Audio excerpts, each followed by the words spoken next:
ಊರೆಲ್ಲ ಹೇಳ್ಕೊಂಬರ್ತಾರೆ ಬಿಡಿ. ಅವರು ಇಡೀ ದೇಶದಲ್ಲಿ ನರೇಂದ್ರ ಮೋದಿಯವರು 400+ ಅಂತವ್ರೆ, ಇನ್ಯಾರೋ ಸೇರಿ 500+ ಅಂತಾರೆ. ಇರೋದೇ 543 ಸೀಟಲ್ಲಿ 543 ಅವರೇ ತಗೊಂಬಿಡ್ಲಿ ಬೇಕಾದರೆ.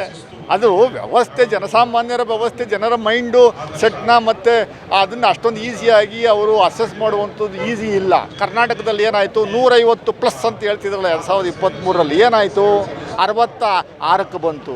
ಅದೇ ರೀತಿ ನಾವು ನಮ್ಮ ಕರ್ನಾಟಕದಲ್ಲಿ ನಾವು ಕೊಟ್ಟಂಥ ಕಾರ್ಯಕ್ರಮಗಳು, ಸಿದ್ದರಾಮಯ್ಯನವರು ಕೊಟ್ಟಂಥ ಕಾರ್ಯಕ್ರಮಗಳು, ಡಿ ಕೆ ಶಿವಕುಮಾರ್ ಕೊಟ್ಟಂಥ ಕಾರ್ಯಕ್ರಮಗಳ ಆಧಾರದ ಮೇರೆಗೆ ನಾವು ಮತವನ್ನು ಕೇಳುವಂಥ ಕೆಲಸವನ್ನು ಮಾಡ್ತೀವಿ. ನಾವು 5 ಗ್ಯಾರಂಟಿ ಸ್ಕೀಮ್ಗಳು ಭಾಳ ಚೆನ್ನಾಗಿ ವರ್ಕ್ ಆಗ್ತಾ ಇದ್ದಾವೆ, ವರ್ಕ್ ಆಗಿದ್ದಾವೆ. ಅಭಿವೃದ್ಧಿ ಕಾರ್ಯಕ್ರಮಕ್ಕೂ ಚಾಲನೆ ಕೊಡುವಂಥ ಕೆಲಸವನ್ನು ಮಾಡಿದ್ದಾರೆ ಮಾನ್ಯ ಮುಖ್ಯಮಂತ್ರಿಗಳು. ಸೊ ಅದರಿಂದ ಕೇಂದ್ರದ ವೈಫಲ್ಯತೆ ಮತ್ತು ಇಲ್ಲಿನ ಸಂಸದರ ವೈಫಲ್ಯಗಳನ್ನು ನಾವು ಜನರ ಮುಂದೆ ಹೇಳುವಂಥ ಕೆಲಸವನ್ನು ಪ್ರಾಮಾಣಿಕವಾಗಿ ಮಾಡ್ತೀವಿ. ನಾವು ಮಾಡಿರುವಂಥ ಕೆಲಸಕ್ಕೆ ಕೂಲಿ ಕೇಳ್ತಾ ಇದ್ದೀವಿ ಅಷ್ಟೇ. ಕಳೆದ 10 ವರ್ಷಗಳಿಂದ ಈ ಕ್ಷೇತ್ರ 2 ಜಿಲ್ಲೆನೂ ಸಂಪೂರ್ಣವಾಗಿ ನೆಗ್ಲೆಕ್ಟ್ ಆಗಿದೆ.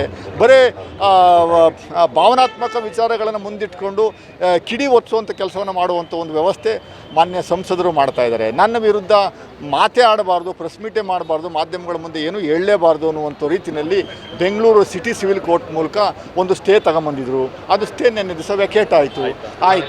6ನೇ ತಾರೀಕು ರಿಜೆಕ್ಟ್ ಆಗಿ ವೆಕೇಟ್ ಮಾಡಿದ್ದಾರೆ.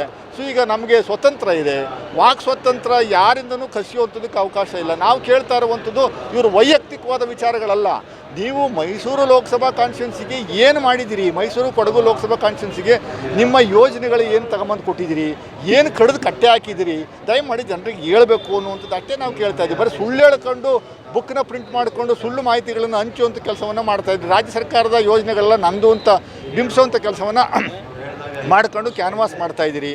ಮುಂದಿನ ದಿನಗಳಲ್ಲಿ ಪಟ್ಟಿ ಸಮೇತ, ಮಾಹಿತಿ ಸಮೇತ ಜನಗಳಿಗೆ ತಿಳಿಸುವಂಥ ಕೆಲಸವನ್ನು ಮಾಡ್ತೀವಿ. ದಯಮಾಡಿ ಇಂಥವ್ರನ್ನ ನೀವು ಕಳಿಸ್ಬೇಕು. ಇಲ್ಲಿಂದ ಹೊರಗಡೆ ಕಳಿಸಿದ್ರೆ ಮಾತ್ರ ಕ್ಷೇತ್ರ ಸುಭಿಕ್ಷವಾಗಿರುತ್ತೆ. ಆಮೇಲೆ ಕಿಡಿ ಒರೆಸುವಂಥದ್ದು ಕಮ್ಮಿ ಆಗುತ್ತೆ. ಕಮ್ಯುನಲ್ ವೈಲೆನ್ಸ್ನ ಕ್ರಿಯೇಟ್ ಮಾಡುವಂಥದ್ದು ಒಂದು ವ್ಯವಸ್ಥೆ ಪ್ರತಾಪ್ ಸಿಂಹ ಅವ್ರಿಗೆ ಬಿಟ್ಟರೆ ಬೇರೆ ಏನು ಯೋಜನೆಗಳನ್ನು ತಗೊಂಬಂದಿದ್ದಾರೆ ಅವರು ದಯಮಾಡಿ ಹೇಳಿ. ಒಂದು ನಾವು ಚರ್ಚೆಗೆ ಸಿದ್ಧವಾಗಿದ್ದೀವಿ. ಸುಮ್ಮನೆ ಏನೋ ಮಾಧ್ಯಮಗಳ ಮುಂದೆ ಬಂದು ಏನೋ ಹೇಳ್ಬಿಟ್ಟು ಜಾಗ ಖಾಲಿ ಮಾಡುವಂಥ ವ್ಯವಸ್ಥೆ ಅವರು ಸಂಪೂರ್ಣವಾಗಿ ಒಗ್ಗೂಡಿಸ್ಕೊಂಡಿದ್ದಾರೆ. ಅದಕ್ಕೆ ಕಡಿವಾಣ ಹಾಕುವಂಥ ಕೆಲಸ ನಾವು ಮಾಡ್ತೀವಿ.